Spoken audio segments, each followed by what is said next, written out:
പരസ്പര വിരുദ്ധങ്ങളായ വൈകാരിക സംസ്കാരങ്ങളുടെ കൂടിച്ചേരലാണ് യഥാർത്ഥത്തിൽ വിവാഹബന്ധം എന്ന് പറയുന്നത്. വ്യവസ്ഥകളുടെ, ഇമോഷണൽ സിസ്റ്റംസിൻ്റെ കൂടിച്ചേരലാണ് വിവാഹം എന്ന് പറയുന്നത്.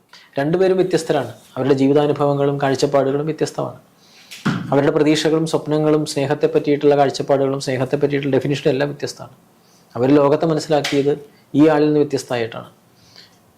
അതേസമയം തന്നെ ഇവരുടെ പാരൻസ് അവരുടെ ജീവിതത്തിൽ എങ്ങനെ പെരുമാറുന്നു, അവർ തമ്മിൽ എങ്ങനെ ഇടപെടുന്നു, അവർക്കിടയിലെ പ്രശ്നങ്ങളെ അവരെങ്ങനെ കൈകാര്യം ചെയ്യുന്നു, അവർക്കിടയിലെ പ്രശ്നങ്ങൾ എങ്ങനെ സൃഷ്ടിക്കപ്പെടുന്നു, അവരെങ്ങനെ തർക്കിക്കുന്നു, അവരെങ്ങനെ വഴക്കുണ്ടാക്കുന്നു, അതിനുശേഷം ആര് കരയുന്നു, ആര് കീഴടങ്ങുന്നു, ആർക്കാണ് അവിടെ അപ്രമാദിത്വം, ആരാണ് ആ കുടുംബത്തെ ഭരിച്ചിരുന്നത്, ആരാണ് ആ വീട്ടിൽ പ്രശ്നങ്ങൾ നിരന്തരമായി സൃഷ്ടിച്ചിരുന്നത്, ഇതെല്ലാം കണ്ടു വളരുന്ന ഒരു കുട്ടിയെ സംബന്ധിച്ച് ജീവിതത്തെ അവിടെ നിന്നാണ് ഡിഫൈൻ ചെയ്യാൻ തുടങ്ങുന്നത്.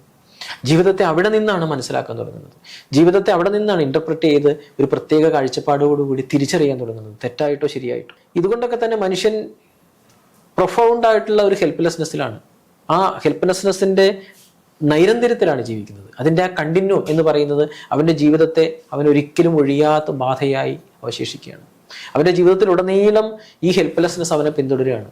ഇപ്പോൾ സ്വന്തം മാതാവ് തൻ്റെ പിതാവിനാൽ പീഡിപ്പിക്കപ്പെടുന്നു, നിരന്തരമായി വേദനകൾ ഏറ്റുവാങ്ങുന്നത് കണ്ടു വളരുന്ന ഒരു കുട്ടിയെ സംബന്ധിച്ച് ആ കുട്ടിക്ക് വേണമെങ്കിൽ ചിന്തിക്കാൻ കഴിയും, എൻ്റെ അമ്മയ്ക്ക് ക്ഷമിക്കാമായിരുന്നു, കരയാതിരിക്കാമായിരുന്നു. പക്ഷെ അമ്മയ്ക്ക് കരയാനല്ലാതെ മറ്റെന്ത് കഴിയും? അല്ലെങ്കിൽ എൻ്റെ അമ്മയ്ക്ക് തിരിച്ചെൻ്റെ അച്ഛനോട് പ്രതികരിക്കാതിരിക്കാമായിരുന്നു, ഡിഫെൻസീവ് ആകാതിരിക്കാമായിരുന്നു, തിരിച്ച് അറ്റാക്ക് ചെയ്യാതിരിക്കാമായിരുന്നു എന്നെല്ലാം പറയാമെങ്കിലും ഈ അമ്മയുടെ തലത്തിൽ നിന്ന് നോക്കുമ്പോൾ അമ്മയ്ക്ക് അങ്ങനെയേ ചെയ്യാൻ കഴിയുമായിരുന്നു എന്നുള്ളതാണ് യാഥാർത്ഥ്യം. കാരണം അമ്മ അവിടെ നിന്നല്ല തുടങ്ങുന്നത്, ആ അച്ഛനും അവിടെ നിന്നല്ല തുടങ്ങുന്നത്.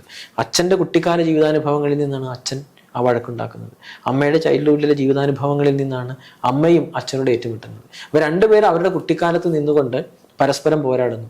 ഇത് കണ്ടു വളരുന്ന ഒരു കുട്ടിയെ സംബന്ധിച്ച് ജീവിതത്തെ അവൻ എങ്ങനെ മനസ്സിലാക്കും, ആ കുട്ടി എങ്ങനെ തിരിച്ചറിയും? അപ്പൊ പിന്നീട് പിൽക്കാല ജീവിതത്തിൽ ഈ കുട്ടി ഈ അവൻ്റെ മുമ്പിലുണ്ടാകുന്ന ഈ വഴക്കുകളുടെ യാഥാർത്ഥ്യത്തെ മറ്റൊരു കാഴ്ചപ്പാടിൽ സ്വയം ഏറ്റെടുക്കുകയും അത് തന്നെ തൻ്റെ ജീവിതത്തിൽ തൻ്റെ പങ്കാളിയോട് പെരുമാറാൻ തുടങ്ങുകയാണ് ചെയ്യുന്നത്. അപ്പോൾ യഥാർത്ഥത്തിൽ ഇത് തിരിച്ചറിയപ്പെടാത്തിടത്തോളം ആഴത്തിലുള്ള അഗാധമായ ഒരു ഹെൽപ്ലെസ്നെസ്സിലാണ് മനുഷ്യൻ ഇങ്ങനെ ഒഴുകിക്കൊണ്ടിരിക്കുന്നത്.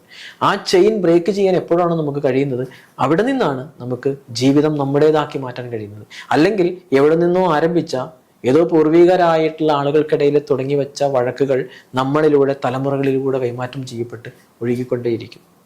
നമുക്ക് അത് ബ്രേക്ക് ചെയ്യണമെന്നുണ്ടെങ്കിൽ ഇതൊരു പാറ്റേൺ ആണെന്നും ഇത് എന്നിൽ നിന്ന് തുടങ്ങിയതല്ലെന്നും എൻ്റെ പേരൻസ് ഇങ്ങനെയായിരുന്നെന്നും എൻ്റെ പേരൻസിൻ്റെ പേരൻസ് ഇങ്ങനെയായിരുന്നെന്നും തലമുറകളായി ഒഴുകിക്കൊണ്ടിരുന്ന ഈ പാറ്റേണിലാണ് ഞാൻ കുടുങ്ങിക്കിടക്കുന്നതെന്നും ഈ പാറ്റേൺ ബ്രേക്ക് ചെയ്യുമ്പോൾ എനിക്ക് എൻ്റേതായ ഒരു ജീവിതം, ഞാൻ ആഗ്രഹിക്കുന്ന ഒരു ജീവിതം എനിക്ക് സാധ്യമാകുമെന്നും ഒരാൾ തിരിച്ചറിയുന്നിടത്ത് അയാൾക്ക് അയാൾ ആഗ്രഹിക്കുന്ന ജീവിതത്തിലേക്ക് മാറാൻ കഴിയും.